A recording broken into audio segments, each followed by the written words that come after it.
Howdy, and welcome to Wise About Texas, the Texas History Podcast. This is your host, Ken Wise, and I want to thank you very much for tuning into this episode to hear about some stories from Texas history. This episode is being released on April the 3rd, 2017, and anytime we're in the time period between October and April, we are smack in the middle of the anniversary of the Texas Revolution. This year it's the 181st anniversary, and we are a mere 18 days away from the anniversary of the Battle of San Jacinto. And we all need to remember that it was Texas winning independence from Mexico that led to the entry of Texas into the United States. Not annexation, as we learned back in episode 7 of Wise About Texas, but Texas joining the Union. We weren't annexed. We joined by congressional resolution.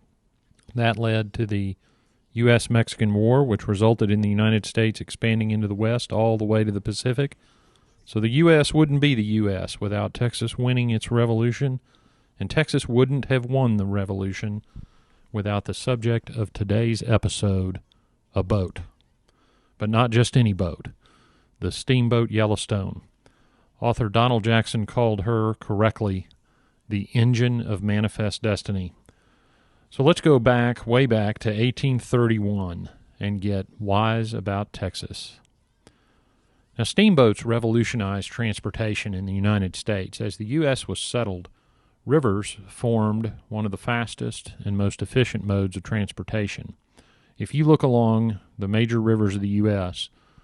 From east to west, you'll be tracking U.S. settlement from east to west. And the ports, the most important ports, were at the mouths of these rivers, and in Texas, that is certainly true. If you look at Galveston, at the mouth of Galveston Bay, which is fed by several rivers, and bayous, which is a river as far as Texas is concerned, because so many of them were navigable. The Anahuac was at the mouth of the Trinity River.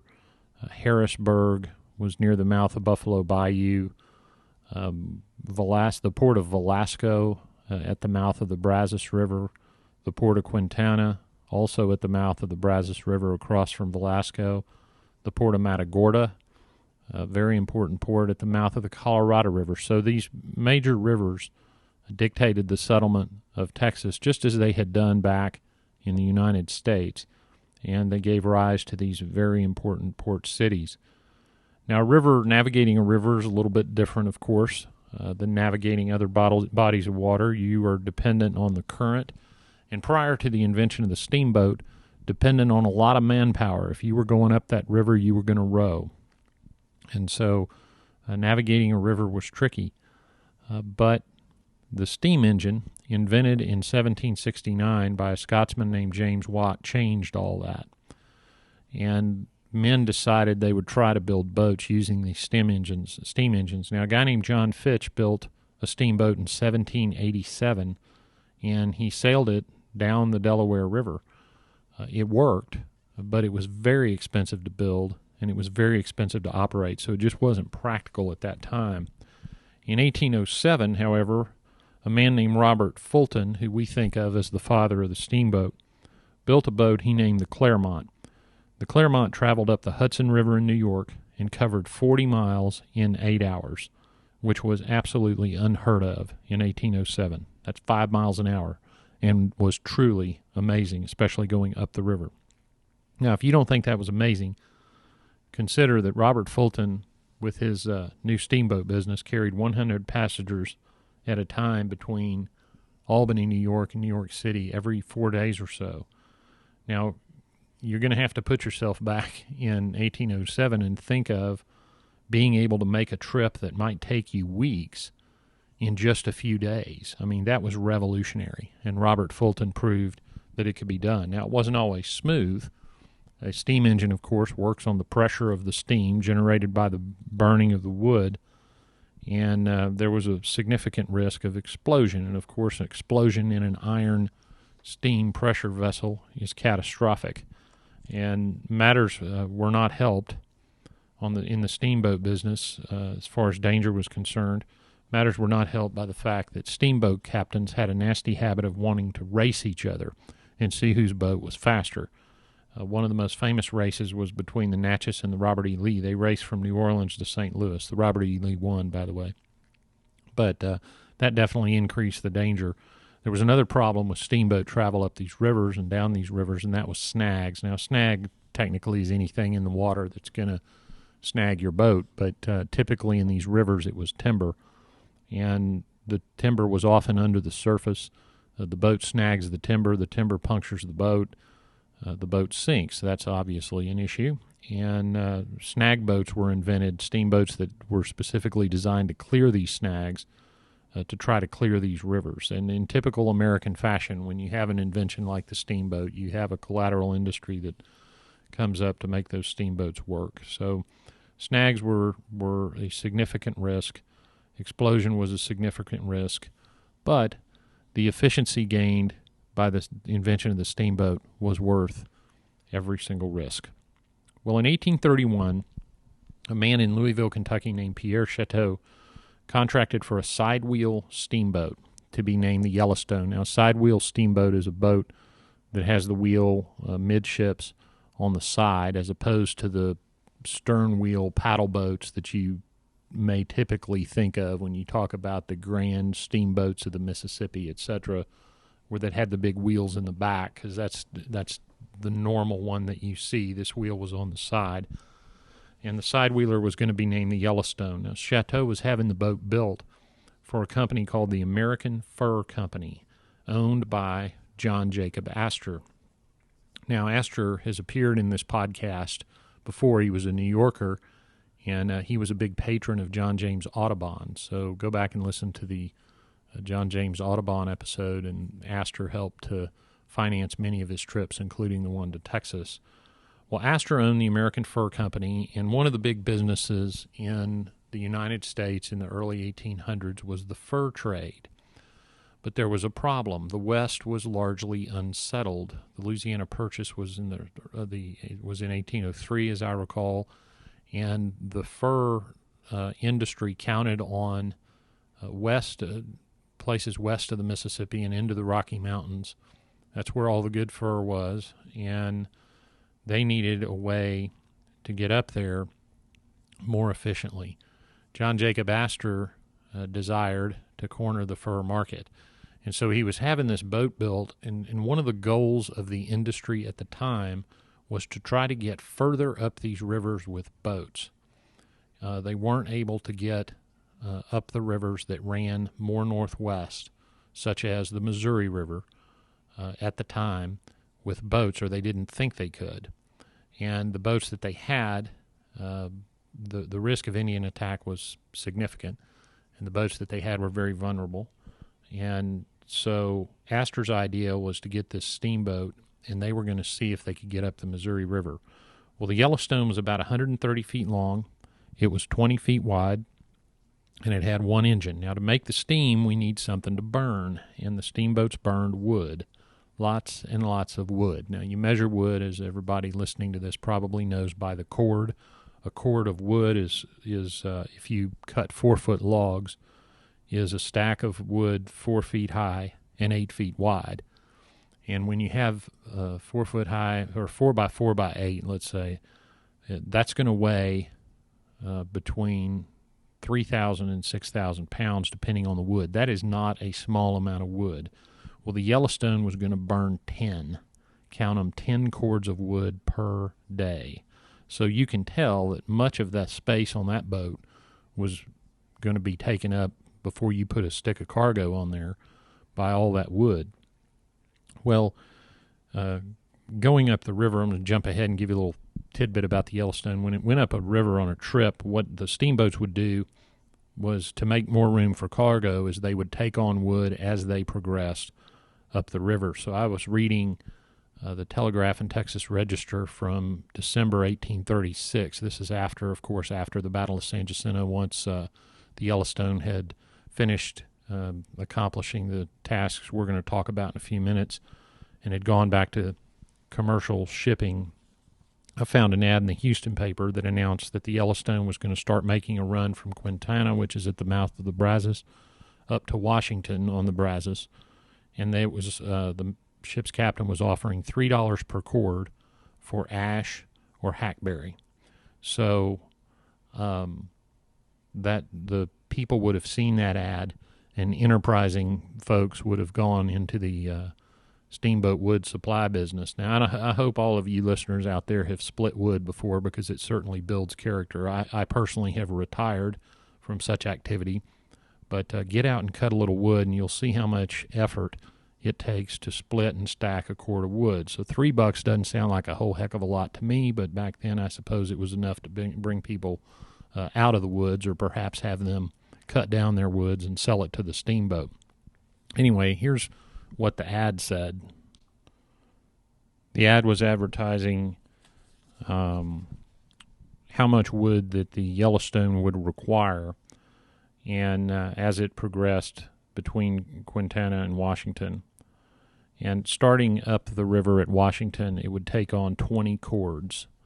So probably at least 60,000 pounds of wood at Washington.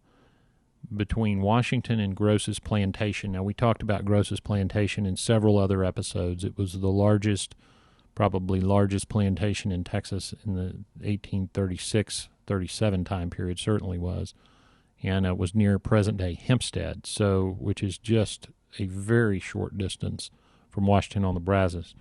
They would take on 100 cords of wood between Washington and Gross's plantation. So I suppose they would just pull over and pick up whatever wood was offered. At or near Gross's, the ad reads, they wanted 50 more cords of wood. Now, I'm just going to guess how long it would take to load 50 cords of wood on this ship. I mean, it would take most of a day, if not more. From Gross's, they would proceed to San Felipe. Now, San Felipe to Hempstead by road is mere minutes. By river, in a boat with a motor, who knows? I've never done it, although that's a great idea for a little trip. But they would take another 50 cords of wood at San Felipe. Proceeding down the river to Muskogee Bluff, which in 1836 would have been well known, another 50. Then they came to Richmond. Now, they're going down the river, so they probably don't use as much wood, but they wanted 100 cords at Richmond. Then they advertise at or near Henry Jones's place. They'd want another 100 cords. The next advertisement for a stop is in the neighborhood of Big Creek. They wanted another 50 cords. By then, it said at or near Bolivar. So by then, they would have been out into the Gulf and over to Bolivar for another 100 cords of wood. And at any convenient landing place between Marion and Quintana, they would take on 300 cords of wood. Let me clear something up. I just realized I said something about being in the Gulf to Bolivar. That's not correct. This is Bolivar, Texas, in Brazoria County in 1836, not the Bolivar Peninsula. I have had Galveston on my mind the day I'm recording this. So I said out in the Gulf. They were not out in the Gulf. They were on the river. There was a Bolivar, Texas, in Brazoria County in 1836. It originally was a plantation belonging to one of Stephen F. Austin's cousins. Anyway, so they would have taken wood at Bolivar, and then Marion, as you may remember from the earlier Capitals of Texas episode, was the original name for the town that became East Columbia, is now West Columbia. So that is a total of 900-ish cords of wood for that run between Washington on the Brazos and Quintana. I mean, that is just an astounding amount of lumber. But still the most efficient means of transportation at the time. Now, no one, we talked about I just mentioned the Missouri River and the Steamboat Yellowstone. Well, no one had ever gotten into the upper reaches of the Missouri River. So John Jacob Astor's new boat, the Yellowstone, set out from St. Louis on the Missouri River April 16th, 1831.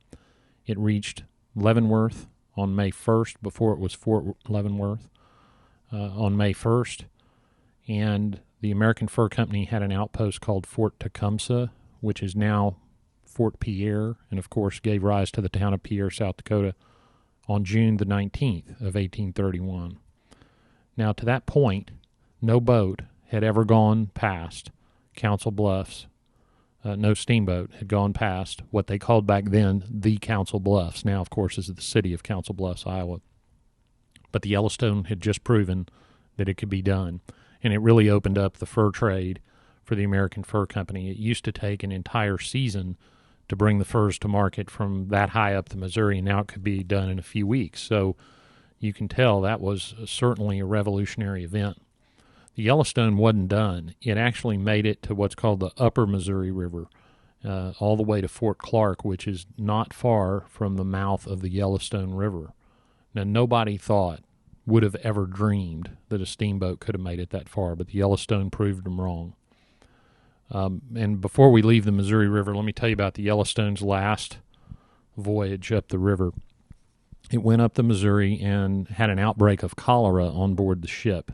The cholera killed the pilot, it killed the engineer, it killed all the firemen. The captain put a young man named Joseph LaBarge in charge of the boat, while the captain set off on a smaller boat to try to go back to St. Louis and get another crew. Well, local Missouri citizens were panicked over that cholera, as you can understand, and they threatened to set the Yellowstone on fire and burn it. So LaBarge had to fire up the engines and quickly move that boat to the Kansas side of the river, which he managed to do. Now, LaBarge was pretty tough. He had been a fur trader and had single-handedly faced down a group of Sioux Indians while his partner took the pack mules and went for help. So he was a tough customer, but he managed to save the Yellowstone from being burned while managing to avoid cholera himself. So that was quite an adventure. One more thing, let me mention that I found about the Yellowstone. The Yellowstone actually took a German naturalist, Prince Maximilian of Wied. I guess you pronounce it Wied. It's W-I-E-D. He took him up the Missouri River with an artist named Carl Bodmer. So there's actually some paintings. I'll find some images, put them on the website, of the Yellowstone going up the Missouri River. Prince Maximilian had discovered some tribes in the Amazon exploring Brazil, and had desired to come to the United States and do some reports on the American Indians, which he did. So he was rather famous. And that trip that he made brought news of the Indians in America to Europe. So that was a very famous adventure, and the Steamboat Yellowstone played a key role. Well, by 1835, the Yellowstone, for a steamboat, was pretty old. The average life of these ships, of these boats, were 5 to 7 years, and that's because of all the snags in the river damaging the boats, and also just the sheer danger of these steam engines and the tendency that they had to explode. So it was an old boat, and it was offered for sale in New Orleans. Well, luckily there was someone in New Orleans who needed a bargain on a used steamboat, and that was a man named Thomas Toby. He had a company called Thomas Toby and Brother, but he was actually an agent for two guys from Texas, Samuel May Williams and Thomas McKinney. Now, we've mentioned their names several times before in various contexts. They were some of the earliest merchants and some of the earliest very successful merchants in Texas. And they were in New Orleans trying to get some equipment for the Texas Revolution. So they arranged through Toby to acquire the steamboat Yellowstone. Now, the U.S.-Mexican relations made it important for the United States to remain neutral in the Texas disturbances, as they were referred to. So Toby ostensibly bought the ship. Being a U.S. citizen, he registered it under a U.S. flag, and they proceeded to essentially rebuild the Yellowstone. The Yellowstone, I think the purchase price of the Yellowstone was about $7,000. The rebuild of the Yellowstone cost $4,000. So it was essentially a rebuild of the ship. Thousands of feet of lumber. There's one invoice that survives to tell us what was done. It's an invoice that says they made a $1,500 down payment on a $3,800 bill, and it details just thousands of feet of different types of lumber, but it doesn't go into great detail about how the lumber was used. It's not obvious from the document. The document's in the Daughters of the Republic of Texas Library at the Alamo, and it's pretty frayed, but it was a major project to refit the Yellowstone. Well, once refitted, it was put into commerce in Texas, and it began making runs up the Brazos River. It arrived in Texas in December 1835, although I did find a reference to its arrival in November 1835. And here's where that discrepancy occurs. We know for sure that among the people on the boat from New Orleans was a group of volunteers from Alabama that called themselves the Mobile Grays. And the Mobile Grays came over to participate in this young Texas Revolution. Now, in October 1835, as you know from listening to this podcast, we had the Battle of Concepcion. The armed conflict was beginning, and volunteers were being sought from the United States. So the Mobile Grays show up, and if you read the history of the Mobile Grays, they say they came in November. The history of the Steamboat Yellowstone talks about arriving in December, but we do know for sure the Grays were on that boat. So whenever it got here, and the Grays would end up joining Colonel James Fannin. Most of the Grays died in the Goliad Massacre on March 27, 1836. So when the boat arrives in December 1835, the siege of Behar would have been going on, and it would have arrived on the Brazos, and it began serving the state of Texas as a business ship until one day in late March 1836, when the Yellowstone found itself up the Brazos tied to a landing belonging to Jared Gross, who we just mentioned earlier. Jared Gross was the largest cotton planter in the state. He was the richest man in Texas without question at this time, and his Bernardo plantation, which I think deserves its own podcast, was the center of travel, commerce, lodging, basically any commercial activity. It would have been well known to everyone in the state of Texas and was a true landmark. Well, Jared Gross had a landing on the Brazos from which he shipped his cotton down the river. And so the Yellowstone found itself at Jared Gross's on March 31st, 1836, loading cotton. Well, something else happened on March 31st, 1836, and that was that Sam Houston arrived on the Brazos River opposite of Jared Gross's plantation with the Texas Army, moving east from the Colorado River, much to the consternation of his troops, the ones that were left, that hadn't got so angry that they weren't fighting, that they walked off. And Houston decided to use that time to train and drill his men. Well, Houston looks over on the river and sees the Steamboat Yellowstone, and that was a welcome sight to General Houston because, and there is some indication in the record that he thought he could use the Yellowstone to go down the river and attack the Mexican generals that were down near Fort Bend. He knew that they were coming from the south and thought they were at Fort Bend in present-day Richmond, Texas. But whatever, others would think that he intended from the beginning to do what he eventually did, which is cross the Army and go further east. But whatever his goal, Sam Houston got in contact with the ship captain and pressed the Yellowstone into the service of the Republic of Texas. The captain of the Yellowstone was named John Utah Ross. And here's what Sam Houston wrote. I'm going to just read to you what Sam Houston wrote to Captain Ross. Sir, you and each member of your crew and the officers of the boat are hereby assured and guaranteed that they and each of them shall be indemnified as well as the boat owner for wages, losses, and damages in consideration of the impressment of your boat into the public services of Texas, parentheses, the Yellowstone, in case they were confused about what boat they were talking about, since there were a grand total of about 4, but whatever. Houston continues, and its detention for the benefit of the Republic, and furthermore for the rendition of services of the hands and the boat, until it can be discharged, each person shall be entitled to 1/3 league of land, and the officers a proportionately larger quantity. You are not required to bear arms. The boat is not to leave without my orders." Close quote. So Houston grabbed a hold of that Yellowstone and knew that it could be a great benefit to the Army. Well, Ross knew that he was going to have to fortify this boat.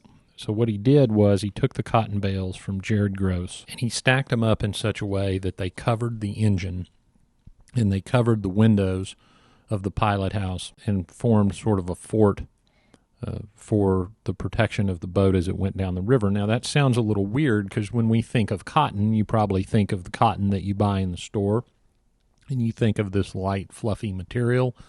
Maybe you think of a shirt or a dress you'd wear in the summer.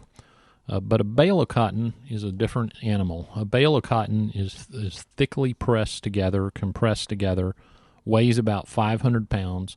A bale of cotton would easily stop a musket ball in 1836, and it would also stop grape shot fired out of a cannon. So it was a formidable object to stack around your engine and formed a good barrier.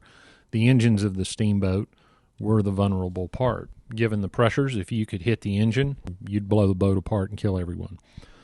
Well, Houston shortly received word that Santa Anna had arrived in San Felipe and was trying to cross the Brazos. Now, we know that Santa Anna wasn't able to do it there. He had to do it below there.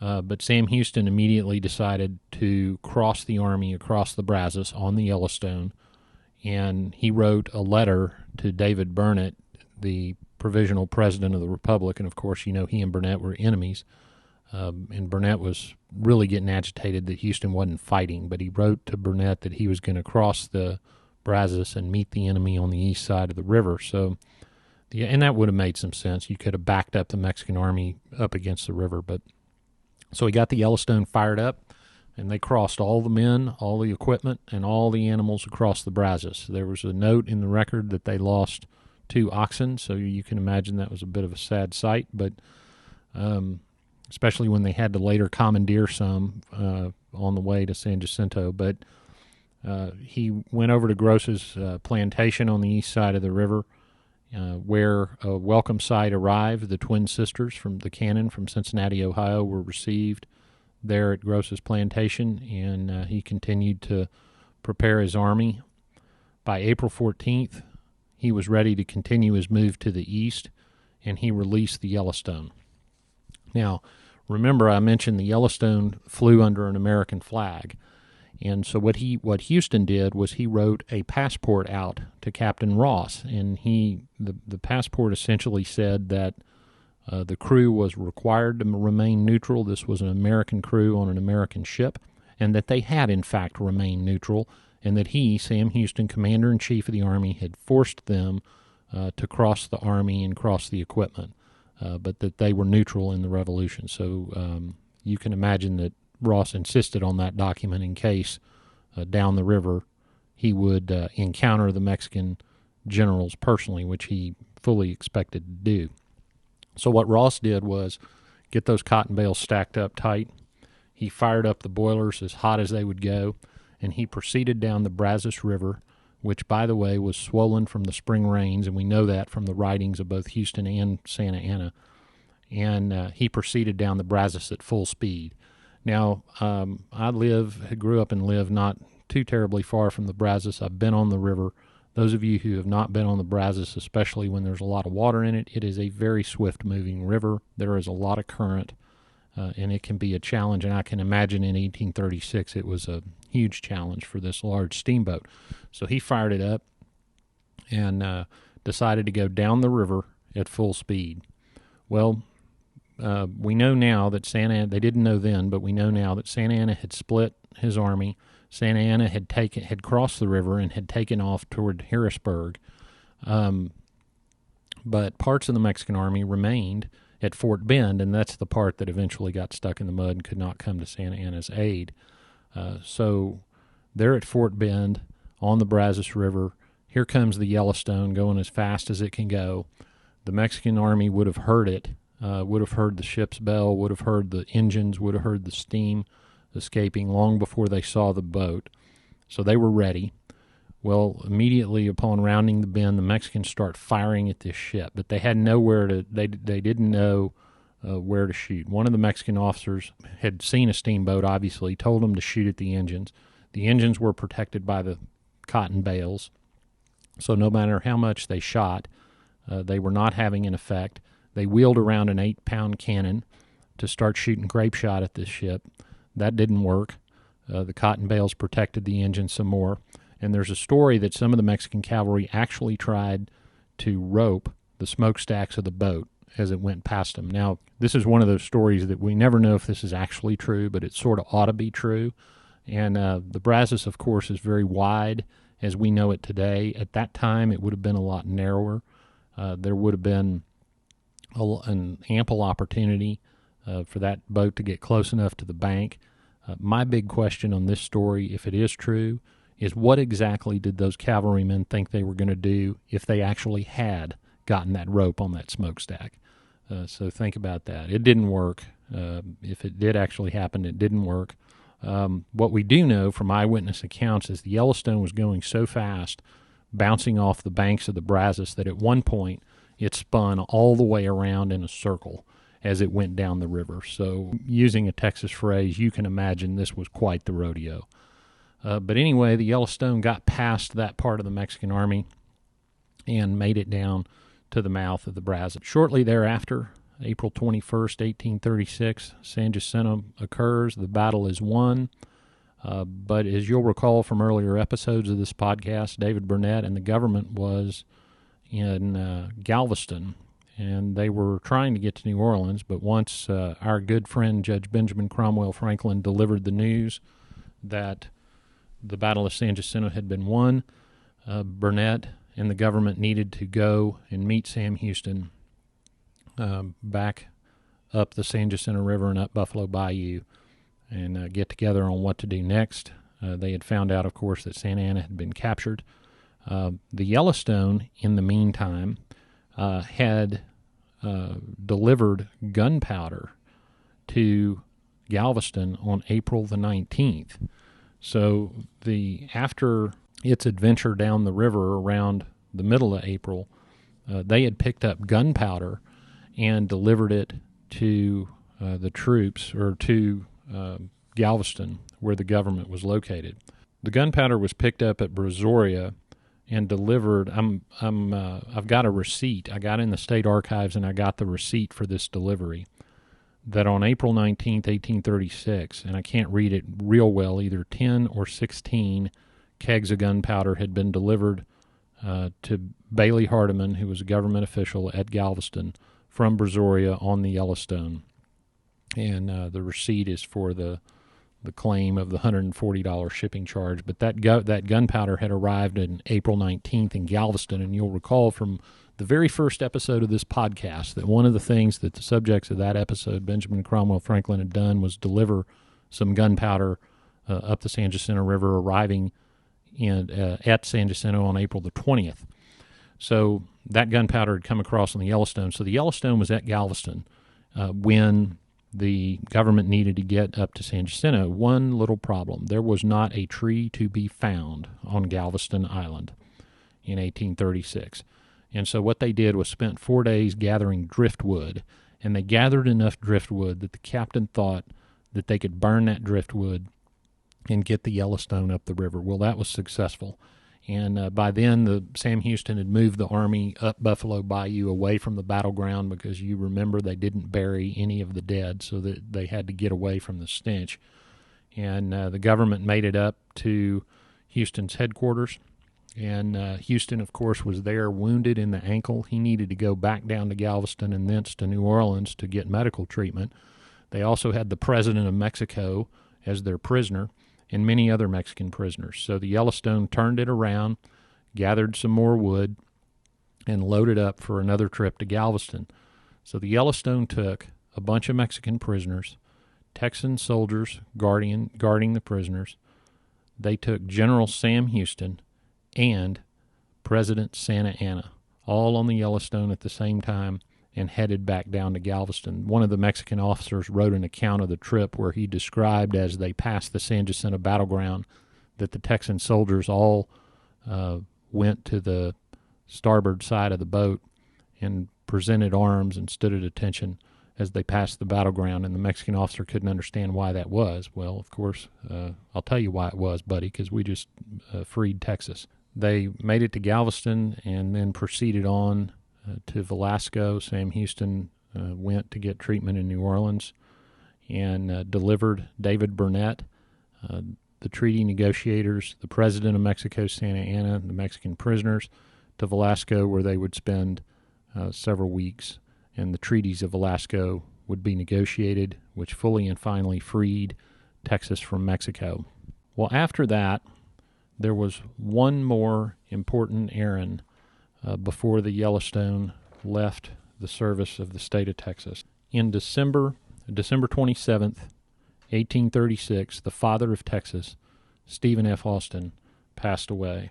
He passed away in George McKinstry's house, and he lay in state for 2 days, at which point his body was placed on the Steamboat Yellowstone at Columbia and taken to his home at Peach Point, where he was laid to rest. So the Steamboat Yellowstone, that had done such great service to the Republic of Texas, did its final errand for the Republic, delivering the body of the father of Texas to his final resting place at the Peach Point plantation. The Yellowstone went back into the commercial shipping business and disappeared from the historical record, at least, about 1837. But it played a huge role in the independence of Texas. The crew, now you remember Sam Houston had promised all this land to the crew of the Yellowstone because he felt that their service had been so important. The crew went on to have a little trouble collecting that, and there are plenty of records, including some in the court records of Harris County, where they're trying to collect on the things that Sam Houston promised them. Captain Ross's widow, Charlotte Ross, had pressed a claim against the state in the 1850s for his pension, etc., but that all got resolved. Out of that, though, came a letter from Sam Houston to the Speaker of the House of Representatives, and he wrote the following: "Had it not been for the services of the Yellowstone, the enemy could not have been overtaken until they reached the Sabine. I therefore beg leave most respectfully to solicit the interposition of Congress to redeem the pledge which was made under the most pressing circumstances of our country." To sum up the Yellowstone's role in the Texas Revolution, there's one more quote from Sam Houston written about the time he impressed the Yellowstone into the service of Texas. Quote, "A compliance on the part of Captain Ross and his crew enabled me to save Texas." Close quote. So that sums up the service of the Steamboat Yellowstone to the Republic of Texas. We couldn't have done it without her. Well, now we come to the part of the episode called Getting There, where I tell you how to go see some of the places that I've described in the episode. And I want to start with the Yellowstone. We don't know where she is, but there is a ship's bell in the Daughters of the Republic of Texas Library at the Alamo, and it is said to be from the Steamboat Yellowstone. Next, I want to talk about Washington on the Brazos. The Washington on the Brazos State Park is an absolutely beautiful place, and you know from earlier episodes that's where the Texas Declaration of Independence was signed. There's a replica of the building in which it was signed. There's a great museum there called the Star of Texas Museum. It's got a lot of great artifacts, especially heavy on artifacts reflecting the daily life of Texans back in 1836. It's a fascinating place to visit, and you can walk to the banks of the Brazos and see the place where the Steamboat Yellowstone would have tied up. A little bit down the river from there was Gross's Plantation, and one of the easier markers to find is on FM 1887 south of Hempstead, about 3 miles, and it marks the site of Gross's Ferry, which was a ferry across the Brazos and would have been very near the location where the Yellowstone had tied up before it made its run down the river. Fort Bend, the Bend in the Brazos, is right smack in the middle of Richmond, Texas. It's a beautiful spot. And there's some parkland right around there. So go down to Richmond and walk down by the river, and you'll be near the area where the Mexican Army tried to rope a steamboat. And since this podcast is being released in early April, The year is 2017. I encourage you to visit the San Jacinto Monument for one of the neatest festivals and battle reenactments around, and that's the reenactment of the San Jacinto Battle. This year, it'll be on April 22nd. Take some time each spring and visit the San Jacinto Battleground and remember the Texans that came before us and fought for the independence that built a great nation and a great state. Well, that wraps it up for another episode of Wise About Texas. I truly appreciate you listening. I hope you'll take a minute and share this show with a friend. That's a really great way to preserve and promote Texas history, and that gets the show out there. If you have a second, click on your iTunes and leave a review. I'm really grateful for all the reviews we've gotten, and I hope you'll take a minute to do the same. We're on Facebook at Wise About Texas. Like and share the Facebook page, and follow the show on Twitter and Instagram at Wise About Texas.